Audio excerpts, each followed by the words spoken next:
Hello, is it audible to all? Hello, Yes, ma'am. okay.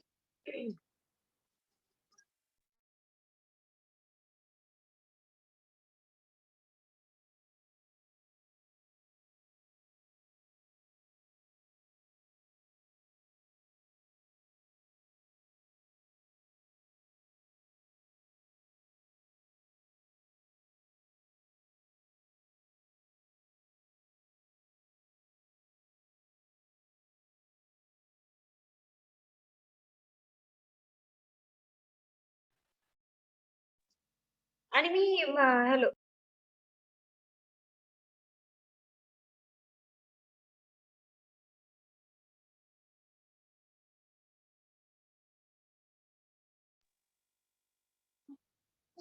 Hello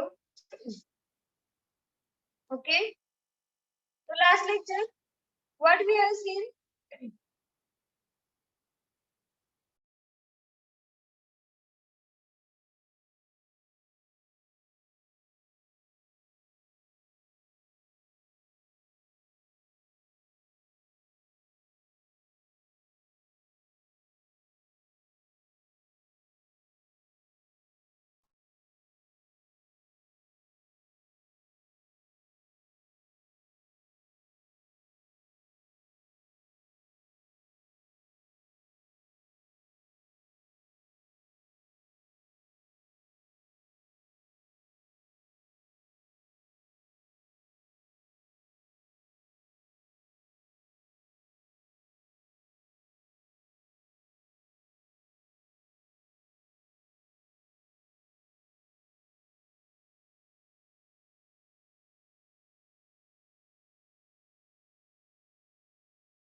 Okay. So last lecture, what we have seen? We have seen the fluid corrosion structural and fluid corrosion biological. The next point we have seen, what is that? Prevention and control. Prevention and control of the corrosion we have seen. So in that first point we have seen the selection of the proper material. Proper material selection कसं करायचं prevention control sorry corrosion control करण्यासाठी. Then next point we have seen proper design of the इक्विपमेंटचं proper design कसं select करायचं. Then coatings आणि lining, त्या इक्विपमेंटच्या equipment वरती ज्या कोटिंग्स आणि लाइनिंग प्रेझेंट असतात त्या. देन अल्टरिंग द एन्व्हायरमेंट काय करतो आपण तर चेंज करतो. Then next is that inhibitors. Point काय आहे तो इनिबिटर्स आहे. So in that inhibitors and having the materials protected in the media, and chromates, phosphates, silicates in that iron and the steel in the aqueous solution. Then organic sulfide amines, that is having the iron and steel in the acidic medium. Iron and steel आहे ते acidic medium मध्ये आहे. Then copper sulfate. So in that sulfate stainless steel in the hot diluted solution of the sulfuric acid. Then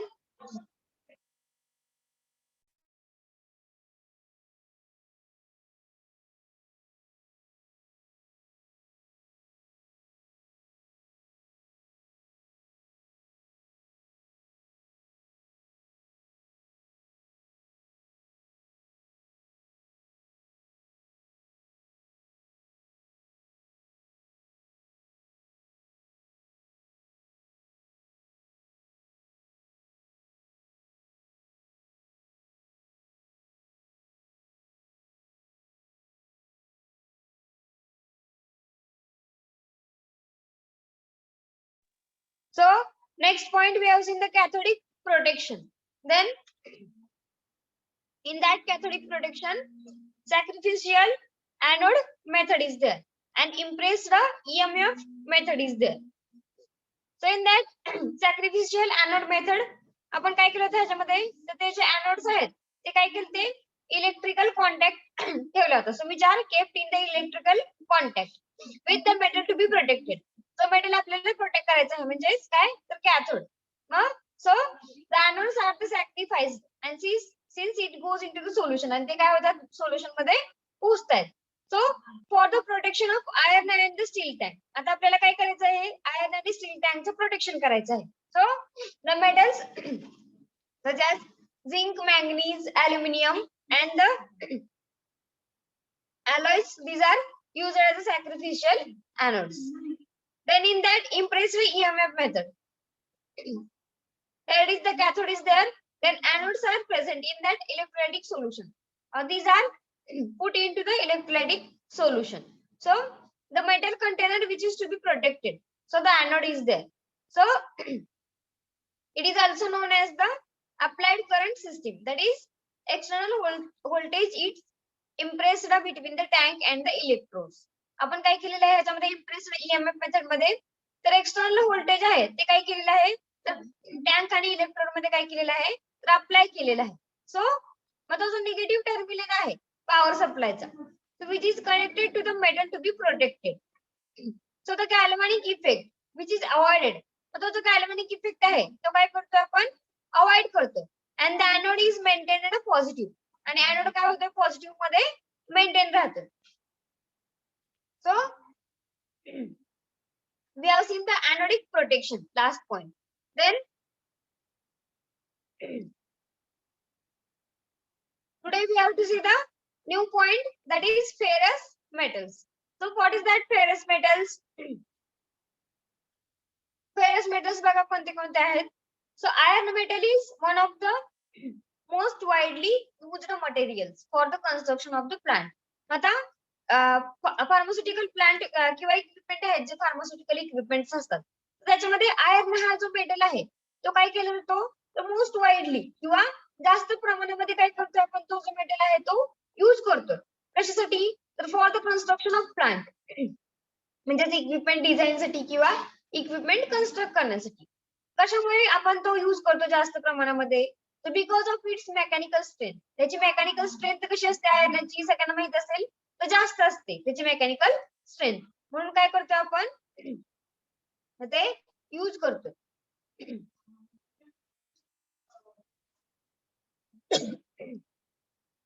So because of its having the mechanical strength and abundant availability and having the lower cost. So first is that त्यामध्ये first metal आहे बघा caste iron. जो most widely use होणारा metal आहे तो कोणता आहे तर कास्ट आयर्न आहे. मग त्यामध्ये बघा कास्ट आयर्न मध्ये काय सांगितलेलं आहे so a cast iron it consist of the iron with the proportion of carbon. आता कास्ट आयर्न मध्ये काय प्रेझेंट आहे तर आयर्न प्रेझेंट आहे.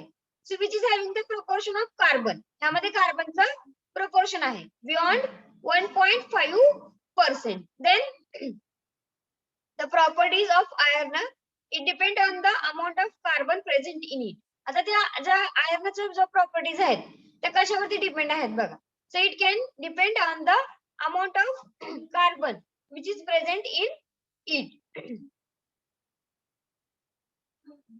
So the cast iron is abundantly available.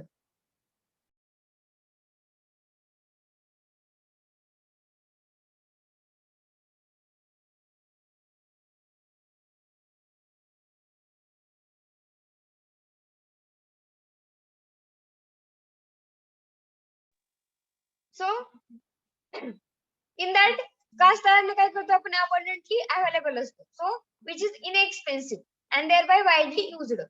तो लगेच अवेलेबल होऊ शकतो कास्ट आयर्न आणि तो कसा असणार आहे तर इनएक्सपेन्सिव्ह असणार आहे आणि आपण तो काय करतोय तर वाईडली काय करतोय तो यूज करतोय जास्त प्रमाणामध्ये. So see the chart materials of the construction. So in that head is having the metals and non-metals are there two types. Materials for the construction साठी काय आहेत तर दोन टाईप आहेत बघा. तर फर्स्ट कोणता आहे तर मेटल्स आहे आणि सेकंड कोणता आहे तर नॉन मेटल्स आहे. आता मेटल्स मध्ये परत काय आहे बघा. मेटल्स मध्ये फेरस आणि नॉन फेरस असे दोन टाईप आहेत. कशामध्ये तर मेटल्स मध्ये. मग परत फेरस मध्ये परत तीन टाईप आहेत बघा आणि नॉन फेरस मध्ये दोन टाईप आहेत. आता मटेरियल्स फॉर कन्स्ट्रक्शन मध्ये आपण मेटल्स आणि नॉन मेटल्स हे दोन टाईप बघितले. त्या मेटल्स मध्ये फेरस आणि नॉन फेरस असे दोन टाईप आहेत बघा. So ferrous type and the non-ferrous type. So in that ferrous type, आता हा ferrous type मध्ये बघा सगळ्यांनी. So here it is having the cast iron is there. Ferrous मध्ये पहिला टाइप कोणता आहे cast iron. सेकंड कोणता आहे स्टील कार्बन आणि थर्ड कोणता आहे तर स्टेनलेस स्टील. हा काय झाला तर थर्ड टाइप झाला. Then in that non-ferrous मध्ये बघा सगळ्यांनी that is the aluminum is there and lead is there. So these are the two types in the non-ferrous metals. Then in that non-metals मध्ये दोन टाइप आहेत कोणते तर inorganic gases आणि organic gases. त्यामध्ये ऑर्गॅनिक मध्ये परत दोन टाइप आहेत कोणते कोणते तर रबर आणि प्लास्टिक. हे काय झाले तर दोन टाइप झाले ह्यामध्ये. सो फेरस मेटल्स मध्ये काय बघितलं बघा आपण तर आयर्न जो मेटल आहे तो काय करतो आपण तर मोस्ट वाईडली यूज करतो. आयर्न मेटल आहे तो कशासाठी तर प्लांट कन्स्ट्रक्शन साठी किंवा जे आपण इक्विपमेंट कन्स्ट्रक्ट करणार आहे त्यासाठी आपण आयर्न जास्त प्रमाणामध्ये यूज करतो.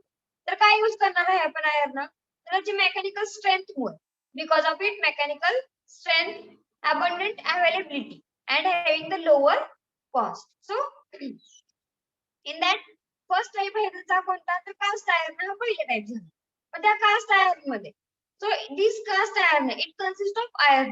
त्या कास्ट आयर्न मध्ये आयर्न प्रेझेंट आहे पण त्यामध्ये कार्बनचं काय आहे तर प्रपोर्शन आहे बियॉन्ड 1.5%. एवढं काय असणार आहे त्याचं कार्बनचं प्रपोर्शन असणार आहे. सो मग प्रॉपर्टीज ऑफ आयर्न आयर्नच्या प्रॉपर्टीज कशावरती डिपेंड आहेत बघा. So it can depend on the amount of carbon present in it.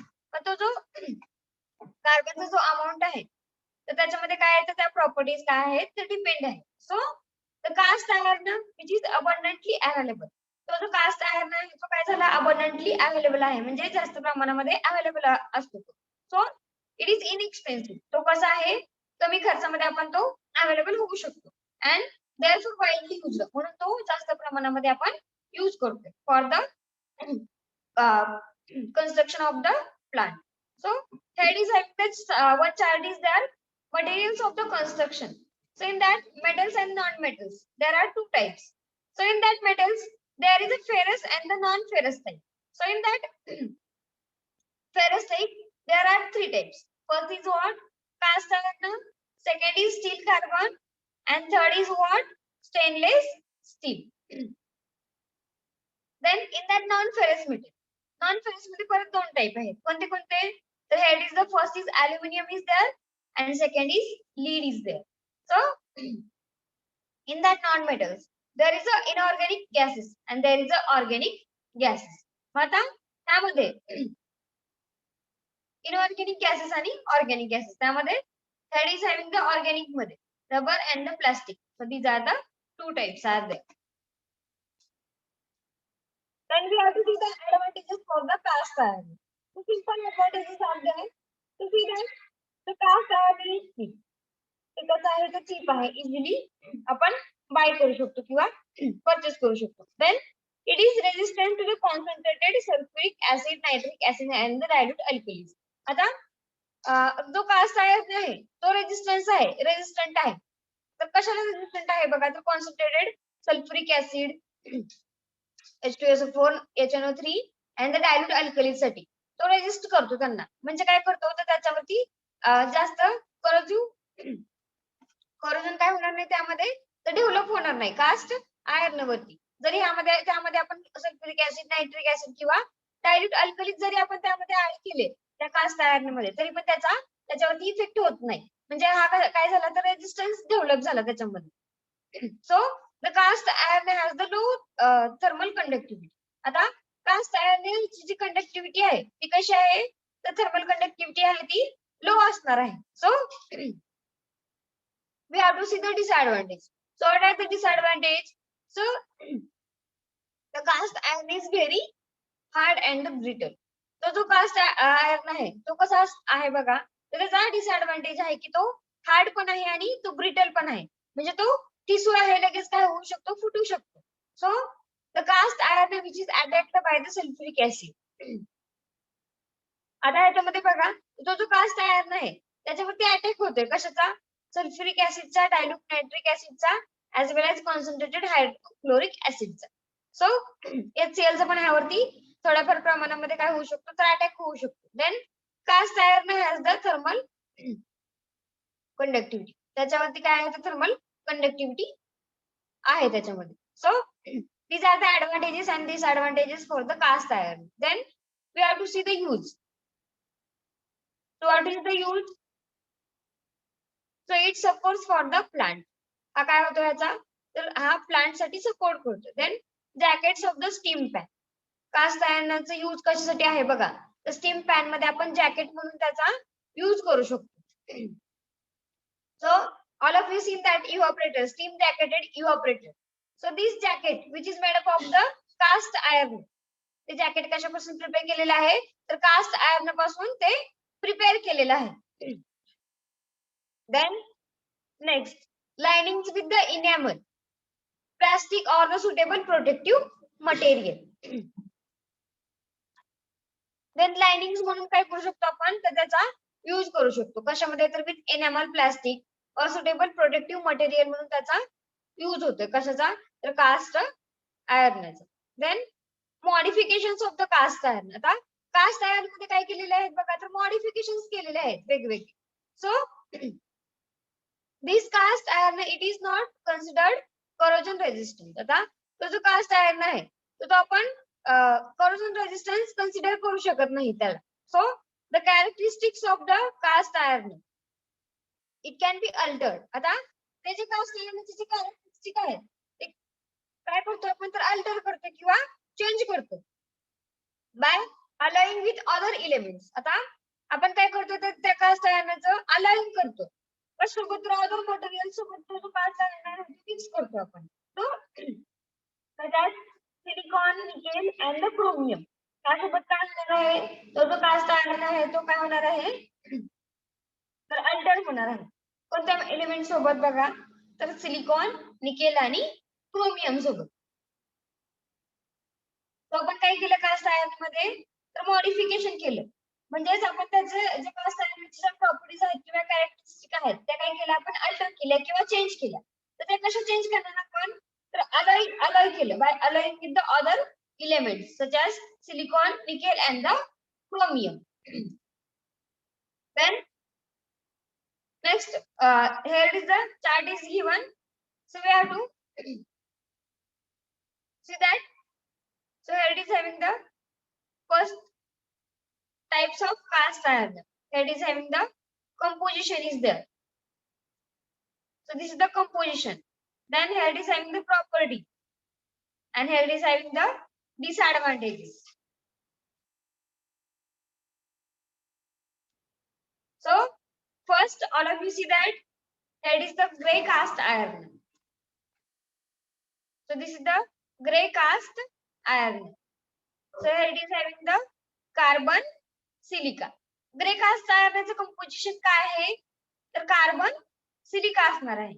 Then grey cast आयर्नच्या प्रॉपर्टीज कोणत्या आहेत बघा grey cast आयर्नच्या.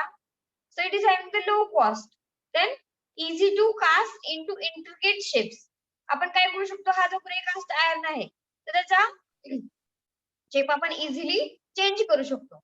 And lining for grinding balls, dies, impeller हा काय झालं, त्याच्या प्रॉपर्टीज झाल्या. तर डिसएडव्हान्टेजेस कोणते आहेत बघा. So it is brittle, poor resistance to impact and the shock. आता हा जो ग्रे कास्ट आयर्न आहे तो कसा आहे, तर ब्रिटल आहे. ब्रिटल असल्यामुळे आणि it is having the poor resistance, त्याचा रेजिस्टन्स कसा आहे, तर पुअर आहे to impact and the shock. Then we have to see the malleable iron. So what is that malleable iron? What is the composition for the malleable iron? So white cast iron. बघा malleable iron composition कोणता आहे तर white cast iron. So it is 2.5%. Then properties. So corrosion resistant, type first, easy to machine.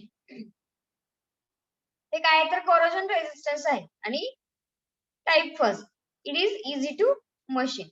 Then type second, disadvantage बघा आता सगळ्यांनी. Disadvantage कोणता आहे याचा malleable iron चा? तो type 2 less easy to machine. माझा जो टाइप 2 आहे तो कसा आहे तर लेस इझिली मशीन वरती काय होतो अप्लाय होतो. So it is having the less easy to machine. Then next we have to see first आपण कोणता टाइप बघितला तर कास्ट आयर्न बघितला. Then second type we have to see what is that there is a carbon steel or the mild steel is there. So it is having the carbon steel and the mild steel. So carbon steel is an alloy. Carbon steel हा काय झाला तर alloy आहे. So which contains only a small percentage of the carbon. आता carbon steel मध्ये हा एक alloy आहे आणि त्यामध्ये स्मॉल पर्सेंटेज ऑफ कार्बन काय आहे त्याच्यामध्ये तर प्रेझेंट आहे. So we have to see the advantages of the carbon steel. मग कार्बन स्टीलचे ऍडव्हान्टेजेस बघा कोणते कोणते आहेत. So what are that advantages. So carbon steel is cheapest. Carbon steel कसं आहे तर चीपेस्ट आहे. Then it is easily weldable and used in the fabrication. हा कार्बन स्टील जो आहे किंवा माइल्ड स्टील तो कसा आहे इझिली वेल्डेबल आहे आणि आपण फॅब्रिकेशन मध्ये काय करू शकतो तर यूज करू शकतो. The next point is what is the disadvantage for the carbon steel. Carbon स्टीलचे कोणते डिसएडव्हान्टेजेस आहेत बघ. So carbon steel has the limited resistance to the corrosion. आता कार्बन स्टीलला काय आहे तर लिमिटेड रेजिस्टन्स आहे कोरोजन साठी. Then next we have to see the uses. So what are the uses for the carbon steel? So this carbon steel it can be used in the construction of bars, pipes and the plates. Carbon steel चा use कुठे होणार आहे बघा तर bars construct करण्यासाठी, pipes construct करण्यासाठी आणि plates construct करण्यासाठी काय होतं त्याचा यूज होतोय. Then it can be used to fabricate large storage tank for the water, sulfuric acid and the organic solvent. आता हा काय करतो बघा आपण तर फॅब्रिकेशन साठी काय करतो आपण यूज करतो. म्हणजेच काय तर large storage tank for the water. जे लार्ज स्टोरेज टँक असतात वॉटर साठी ते पण काय करू शकतो आपण त्याच्यामध्ये आपण यूज करतो. Then sulphuric acid, then organic solvents. Then it is used for supporting structures such as grinders and bases for the plant vessel. आता हा काय करतो बघा आपण तर सपोर्टिंग स्ट्रक्चर म्हणून काय करतो आपण माइल्ड स्टीलचा काय करणार आहे तर यूज करणार आहे कशामध्ये तर ग्राइंडर्स मध्ये आणि bases for the plant vessel. जे प्लांट व्हेसल्स आहेत तर त्याचा बेस साठी काय करणार आहे आपण तर कार्बन स्टीलचा आपण यूज करतो. तर यूज कोणते कोणते बघितले आपण तर कोणते कोणते कन्स्ट्रक्शन करण्यासाठी तर बार्स, पाइप्स आणि प्लेट कन्स्ट्रक्ट करण्यासाठी यूज होतो. Then it can use to fabricate large tanks for the water, sulphuric acid and the organic solvent.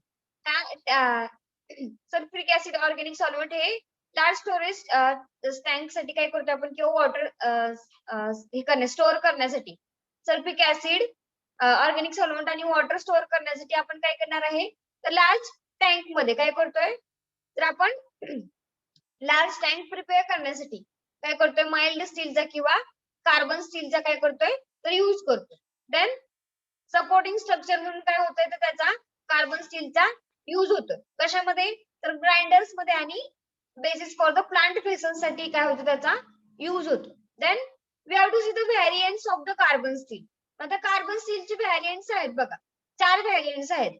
पहिला आहे तो निकेल, सेकंड कोणता आहे chromium, then third is what silicon, and fourth is what molybdenum.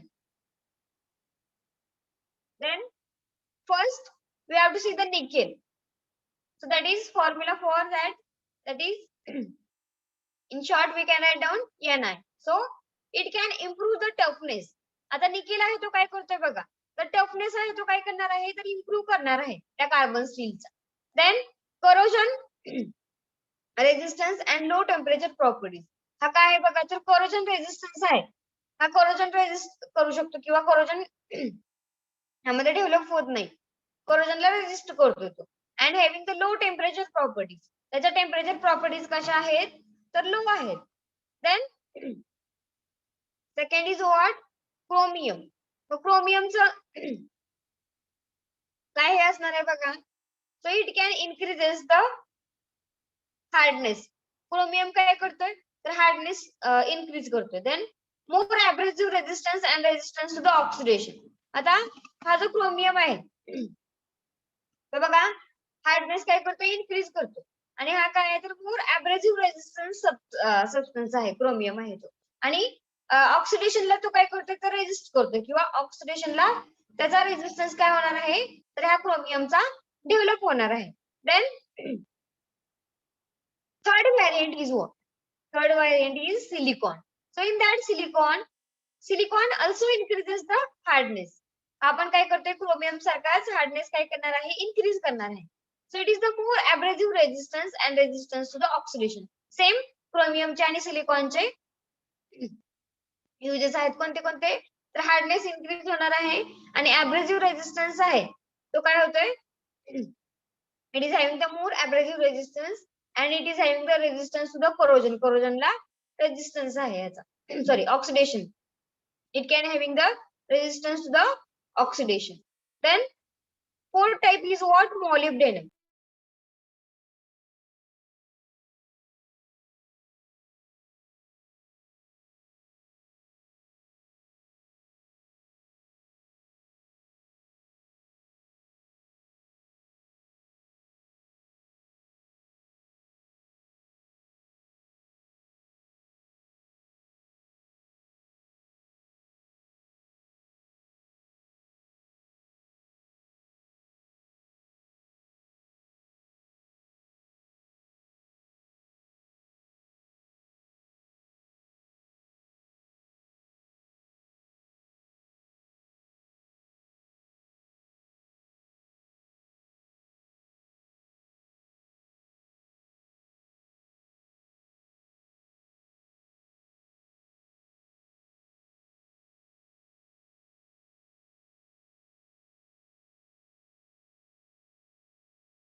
Sorry for the interruption.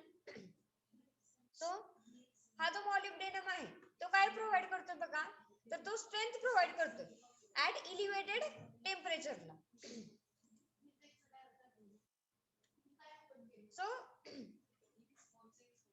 So we have to see the different types. आपल्याला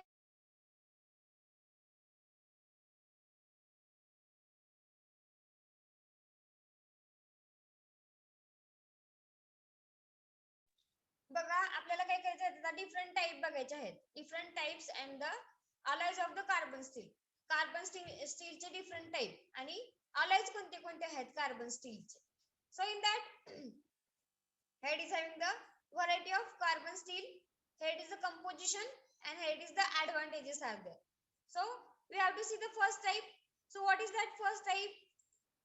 Alloying of the carbon steel. That is the first type. Then alloying of the carbon steel चा composition कोणता असणार आहे? तर त्याचं composition nickel असणार आहे. Then next is what? Advantages. So what is that advantage? So it is having the increased hardness.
So first type बघा आपण काय बघितलं फर्स्ट टाइप तर डिफरंट अलॉयचे टाइप बघतो. त्यामध्ये पहिला टाइप आहे अलॉइंग ऑफ कार्बन स्टील.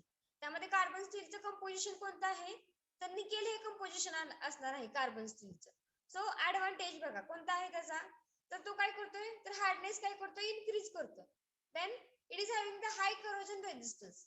कसा रेजिस्टन्स आहे त्याचा तर करोजन रेजिस्टन्स हाय असणार आहे. Then it is having the improved low temperature.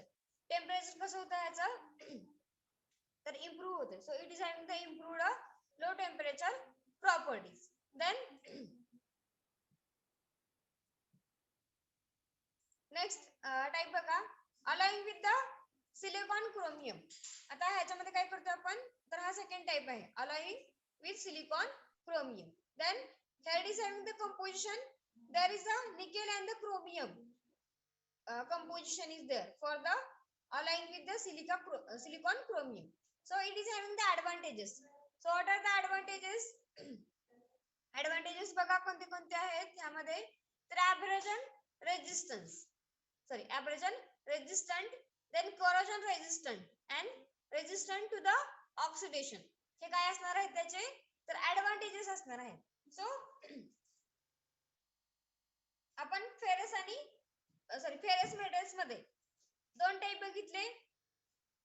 पहिला कोणता बघितला कास्ट आयर्न बघितला. देन सेकंड कोणता बघितला कार्बन स्टील बघितला. Then third type we have to see the stainless steel.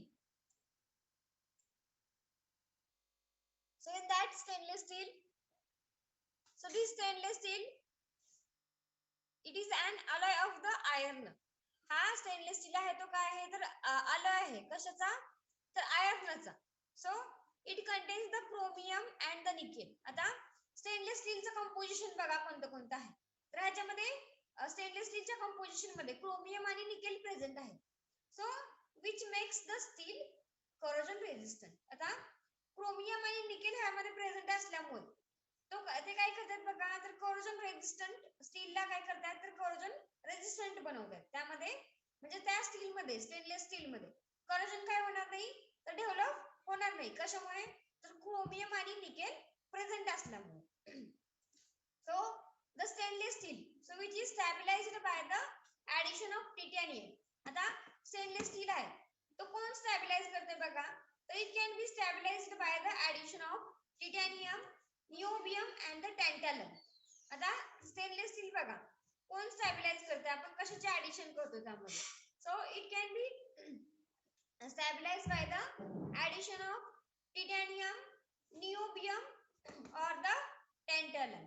Then minor amounts of other elements such as copper and the selenium are the added. आता ह्यामध्ये काय केलेलं आहे बघा, तर मायनर अमाउंटचे जे एलिमेंट आहेत such as copper आणि selenium ह्यामध्ये स्टेनलेस स्टील मध्ये काय केलेले आहेत, तर ऍड केलेले आहेत. So stainless steel it can also has the advantage in the fabrication. Fabrication मध्ये काय आहे त्याचा, तर ते ऍडव्हान्टेज आहे त्यामध्ये. सो स्टेनलेस स्टील काय झाला, तर अलॉय झाला. कशाचा, आयर्नचा अलॉय आहे स्टेनलेस स्टील आहे. मग स्टेनलेस स्टीलचं कंपोजिशन कोणतं आहे, निकेल आणि क्रोमियम. निकेल आणि क्रोमियम मुळे काय होतंय, तर स्टेनलेस स्टीलचं काय होतंय, करोजन रेझिस्टंट होतं. म्हणजे आपण स्टेनलेस स्टीलचं प्रिव्हेन्शन करू शकतो करोजन पासून. तर कोणत्या कंपोजिशन मुळे, तर निकेल आणि क्रोमियम मुळे. मग आता स्टेनलेस स्टील काय करतो आपण, स्टॅबिलाइज करतो. तर तो कसा स्टॅबिलाइज करणार आहे आपण, so it can be stabilized by the addition of the titanium and the selenium. आपण काय करतो त्यामध्ये, तर sorry titanium, niobium and the tantalum काय करतो आपण त्यामध्ये ऍड करतो. देन मायनर अमाउंट मध्ये पण अदर आपण मटेरियल्स किंवा एलिमेंट्स आहेत ते यूज करतो. कोणते कोणते, तर कॉपर आणि सिलेनियम त्यामध्ये आपण ऍड करतो. देन स्टेनलेस स्टीलला कोणता ऍडव्हान्टेज आहे, तर फॅब्रिकेशन मध्ये ऍडव्हान्टेज आहे. Then we have to see the properties for the stainless steel. So what is that properties? So first is what, heat resistance. हा कसा आहे, तर heat resistance आहे. Then it is the corrosion resistance. हा corrosion resistance आहे. Then it is having the ease of fabrication. त्याचं fabrication कसं आहे, तर इझी आहे. Then it is having the cleaning and the sterilization. Cleaning आपण करू शकतो, स्टरलायझेशन पण आपण काय करू शकतो, तर स्टेनलेस स्टीलचा करू शकतो. These are the 4 properties are there.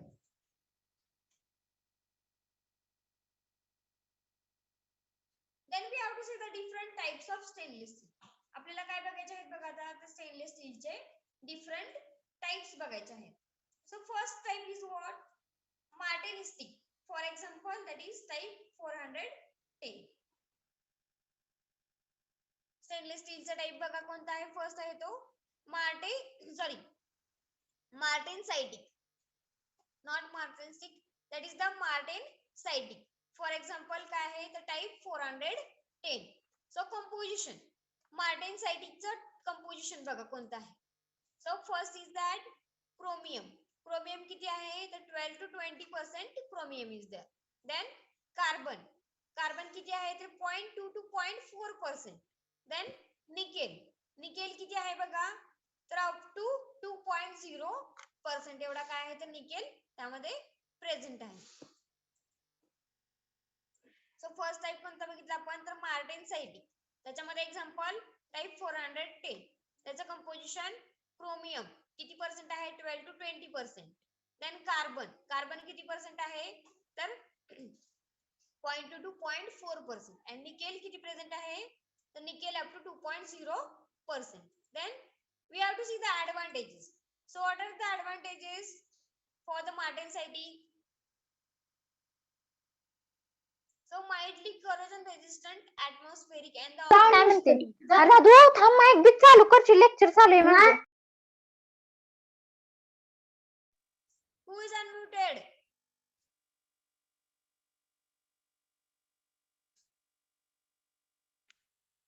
Please mute yourself.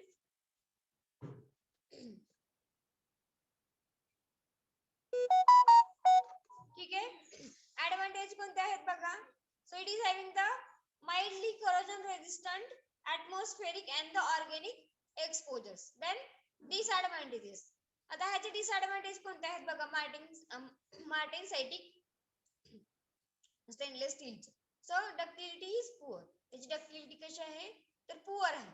Then we have to see the uses. So what are the uses. So sinks, bench top, storage tanks, buckets, mixing elements ह्याच्यासाठी काय होतं त्याचा use होतो बघा. जे basin असतं सगळ्यांनी बघितलं असेल किचन मध्ये ते कशापासून बनलेलं असतं स्टेनलेस स्टील पासून. देन बेंच टॉप बेंच पण प्रिपेअर करू शकतो. देन स्टोरेज टँक पण आपण प्रिपेअर करू शकतो. देन बकेट्स बघितले असतील सगळ्यांनी स्टेनलेस स्टीलच्या. देन मिक्सिंग एलिमेंट्स पण सगळे काय असतात तर स्टेनलेस स्टीलचेच असतात. so that can use in our daily life. So second is that second alloy, different alloy for the stainless steel. What is that? Ferritic, that is alpha form. For example कोणता आहे type 430. Ferritic, that is alpha form. For example 430. So what is that composition? So composition is what? Chromium 13 to 20%. Then nickel's composition 6 to 22%. Then carbon's composition 0.1 to less than 0.25%. एवढं त्याचं composition असणार आहे.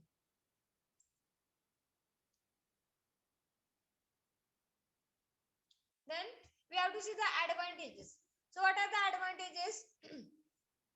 So better corrosion resistance and easy to machine. आता ह्याचा corrosion resistance कसा आहे हा better आहे आणि easy to machine. आपण machine मध्ये easily use करू शकतो. Then resistant to oxidation and temperature up to 800 degree Celsius. ह्याच्यामध्ये आपण 800 degree जरी Celsius जरी असेल तरी सुद्धा काय होऊ शकतं त्यामध्ये it can resistant to the oxidation. Then we have to see the disadvantages. So what is the disadvantages? So not good against the reducing agent. हे काय नाहीये it can not good against the reducing agent. Reducing agent च्या against हे good नाहीये. Then hydrochloric acid. Hydrochloric acid मुळे ह्यामध्ये corrosion develop होऊ शकतो. कशामध्ये तर stainless ferritic stainless steel मध्ये.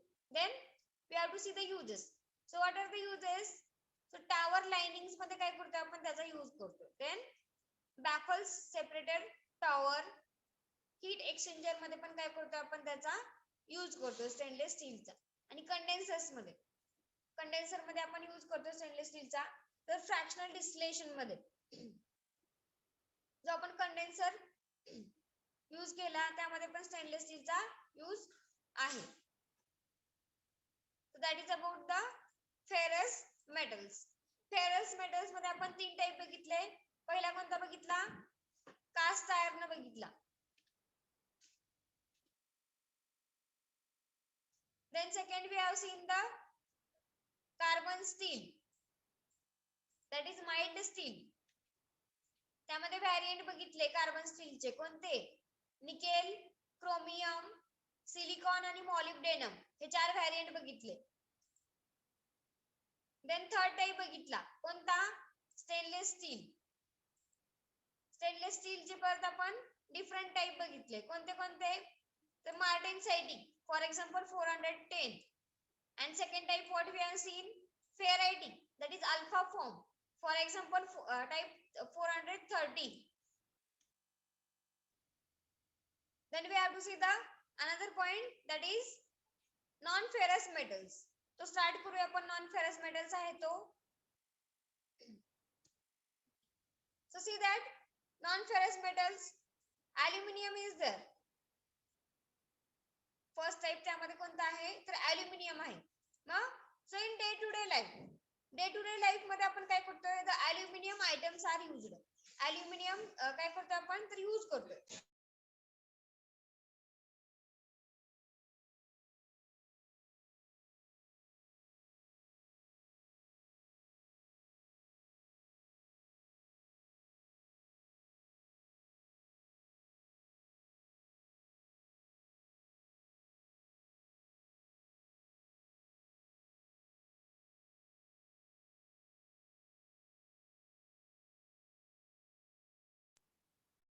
तुला पाटील मॅडम ऐका ना आर्यन सरांनी तुम्हाला बोलवले बाई माझं लेक्चर बोलतात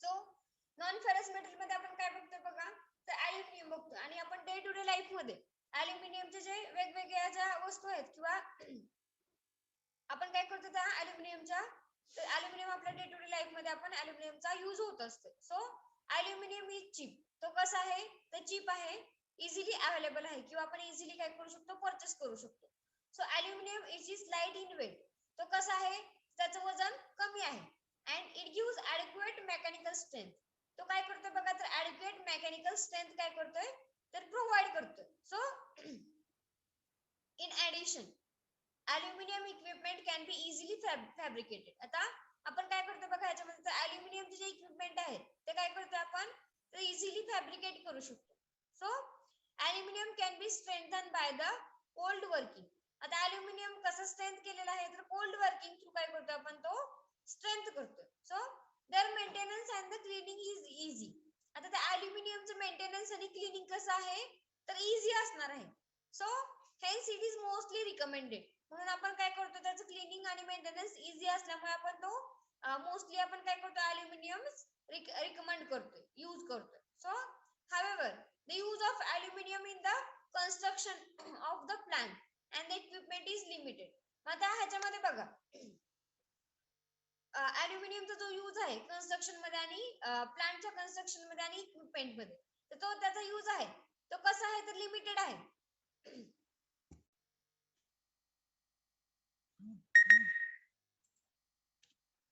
सो अॅल्युमिनियम मध्ये काय बघितलं आपण डे टू डे लाईफ मध्ये आपण अॅल्युमिनियमचे वेगवेगळे आयटम्स काय करतो यूज करतो त्यानंतर हा कसा आहे तर चीप आहे इझिली बाय करू शकतो आपण तो लाईट इन वेट असणार आहे आणि ॲडिक्वेट मेकॅनिकल स्ट्रेंथ काय करतो तो प्रोव्हाइड करतो आपण ऍडिशन मध्ये अॅल्युमिनियम इक्विपमेंट मध्ये काय करतो तर तो इझिली आपण फॅब्रिकेट करू शकतो किंवा अॅल्युमिनियम इक्विपमेंट आपण इझिली काय करू शकतो तर त्यामध्ये त्या प्लांट मध्ये किंवा इक्विपमेंट मध्ये आपण यूज करू शकतो easily then aluminium can be strengthen by the cold working आता अॅल्युमिनियम कसं स्ट्रेंथन करतो आपण तर कोल्ड वर्किंग थ्रू आपण स्ट्रेंथन करणार आहे so their maintenance is maintenance आणि क्लिनिंग इज इझी त्याचं जे मेंटेनन्स आणि क्लिनिंग आहे ते कसं असणार आहे तर इझी असणार आहे so hence its use is mostly recommended मग त्याचा यूज आहे तो मोस्टली काय केलेला आहे तर रिकमेंड केलेला आहे सो बघा आपण काय करतो बघा तो जो अॅल्युमिनियमचा जो यूज आहे तो कसा आहे लिमिटेड ठेवतो कशामध्ये तर प्लांट कन्स्ट्रक्शन मध्ये आणि इक्विपमेंट मध्ये then next we have to see the advantages and disadvantages so what are the advantages for the aluminum so it is having the high resistance to the atmospheric conditions ह्याचा resistance कसा आहे atmospheric condition ला तर हाय असणार आहे so industrial flames then vapor and the fresh air or the salt water then it can be used with the concentrated nitric acid and the acetic acid आता बघा ह्याचा यूज कशासाठी होतोय बघा तर कॉन्सन्ट्रेटेड नायट्रिक ऍसिड आणि acetic acid साठी पण काय होतं त्याचा तर यूज होतो so thermal conductivity of the aluminium is 60% आता त्याची जी थर्मल कंडक्टिव्हिटी आहे अॅल्युमिनियमची ती कशी आहे तर 60% आहे that of the pure copper so then next is what next disadvantage so the mechanical strength decreases greatly above the 150 degree celsius त्याची जी mechanical strength आहे ती काय होते बघा तर डिक्रीज होते so greatly above the 150 degree Celsius 150 degree Celsius ला काय होते स्ट्रेंथ आहे ती डिक्रीज व्हायला सुरुवात होते so aluminium can not be used with the strong caustic solution आता ते जे अॅल्युमिनियम आहे ते आपण काय करू शकत नाही so it can not be used with the जे स्ट्रॉंग कॉस्टिक सोल्युशन आहे त्यासोबत आपण अॅल्युमिनियम जास्त यूज करू शकत नाही then oxide and the hydroxide films are formed आता ऑक्साइड आणि हायड्रॉक्साइडच्या ज्या फिल्म्स आहेत त्या काय होत आहेत तर रॅपिडली फॉर्म होतात when it surface is exposed तर सरफेस जर एक्सपोज झाला तर ऑक्साइड आणि नॉन ऑक्साइड फिल्म आहेत त्या काय होत आहेत तर तयार व्हायला सुरुवात होते हा काय झाला त्याचा डिसएडव्हान्टेज झाला कशाचा तर अल्युमिनियमचा. Then we have to see the uses. So what are the uses? A super grade is preferred for the food and the pharmaceutical use. Food मध्ये आणि फार्मास्युटिकल यूज साठी काय होतं आपण अल्युमिनियम यूज करतो. तर फूड पॅकेजिंग मध्ये वगैरे बघितलं असेल सगळ्यांनी तर आपण अल्युमिनियम फॉइल किंवा आपण फूड पॅकेजिंग मध्ये वगैरे आपण काय करतो तर अल्युमिनियम फॉइल यूज करतो किंवा फार्मास्युटिकल यूज मध्ये. So it is used in the many heat transfer application. आता हीट ट्रान्सफर जास्त ऍप्लिकेशन्स असतात त्याच्यामध्ये काय होतंय तर अल्युमिनियमचा यूज होतो. So these are used as a heat storage conditions. आता ह्याचा यूज बघा हीट स्टोरेज कंडिशन साठी यूज करतो.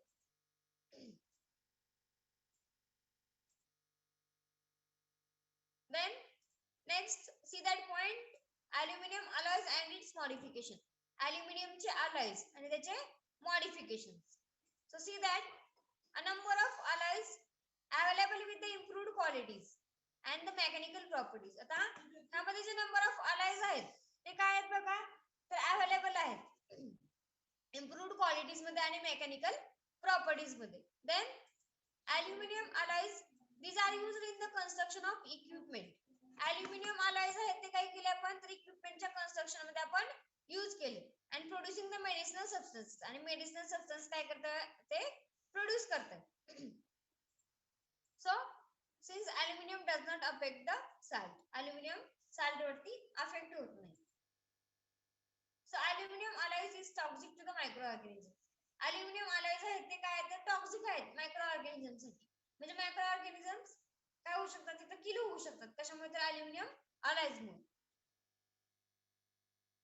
सो फर्स्ट टाइप काय बघितला आपण अल्युमिनियम अलॉयज बघितला. सेकंड कोणता आहे तर लीड आहे. सो लीड मध्ये बघा सगळ्यांनी so lead has the lowest cost. Lead मध्ये लोएस्ट कॉस्ट आहे and it is used as a collapsible tube material. आपण काय करतो बघा तर लीडला कशी आहे तर लोएस्ट कॉस्ट असणार आहे आणि आपण ते कोलॅप्सिबल ट्यूब मटेरियल म्हणून काय करतो आपण तर यूज करतोय. So particularly for the non food product such as adhesives, ink, paint and the lubricant. त्यासाठी काय करतोय आपण तर यूज करतोय कशाचा तर लीडचा. So lead tubes with the internal linings it can be used for the fluoride toothpaste. आता लीड ज्या ट्यूब्स आहेत त्याच्यामध्ये काय तर इंटरनल लाइनिंग्स आहेत. So these are use for the fluoride toothpaste. फ्लोराइडची टूथपेस्ट साठी काय होतं त्याचा यूज होतो. So lead chamber process it is used in the manufacture of sulphuric acid. Sulphuric ऍसिडच्या मॅन्युफॅक्चरिंग मध्ये काय होतं त्याचा लीड चेंबर प्रोसेस आहे.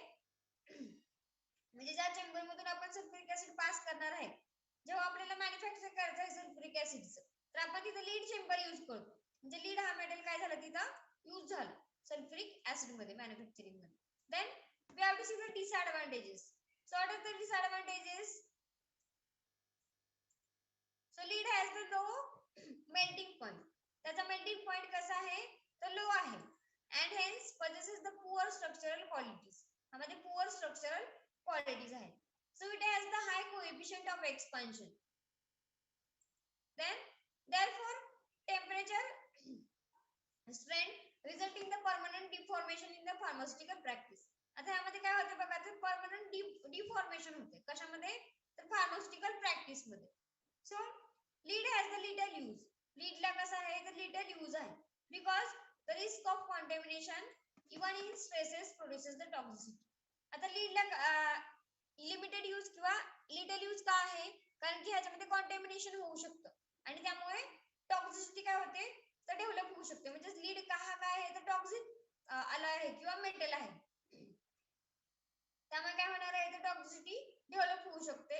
त्याचे लीडचे जर ट्रेसेस किंवा लीड जर स्मॉल प्रमाणामध्ये जर राहिला त्या मेटल दुसऱ्या कशावरती वेसलवरती किंवा आपण जे काही यूज करणार आहे त्यावरती टॉक्सिसिटी काय होऊ शकतो लीड डेव्हलप करू शकतो. Then second point is what another point for the lead alloys and the modification.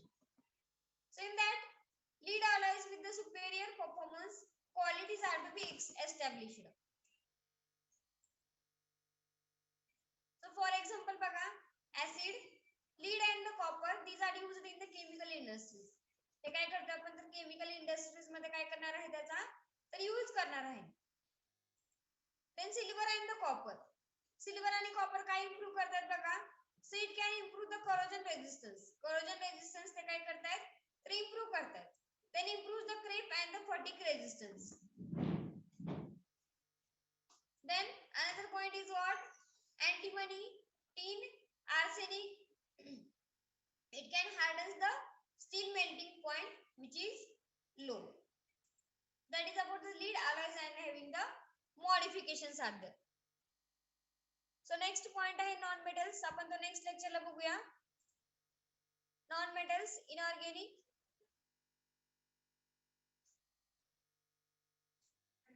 and the non metals organic. Next 2-3 मिनिटं 2-3 लेक्चर राहिलेले आहेत तर ते आपण नेक्स्ट लेक्चरला स्टडी करूया. Wait for 1 minute. I have to take your attendance.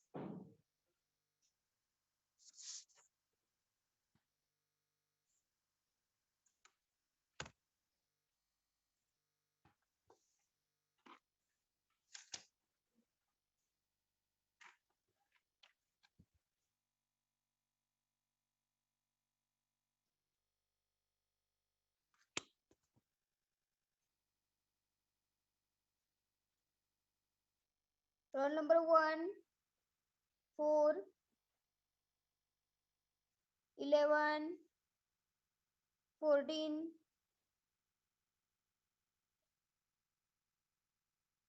25, 33, 34, 30, 38, 43, 44, 46,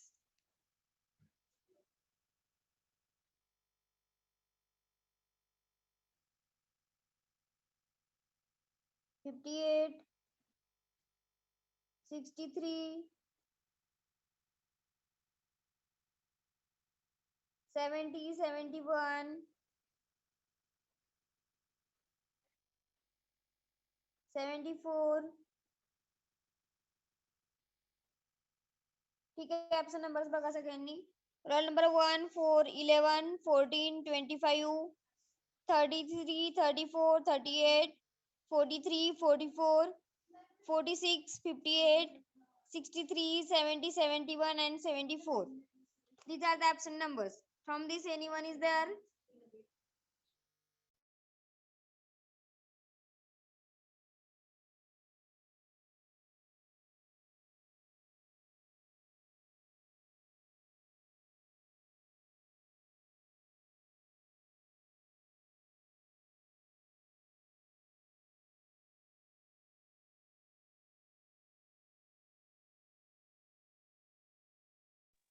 ठीक आहे. Left झालं ते चालेल.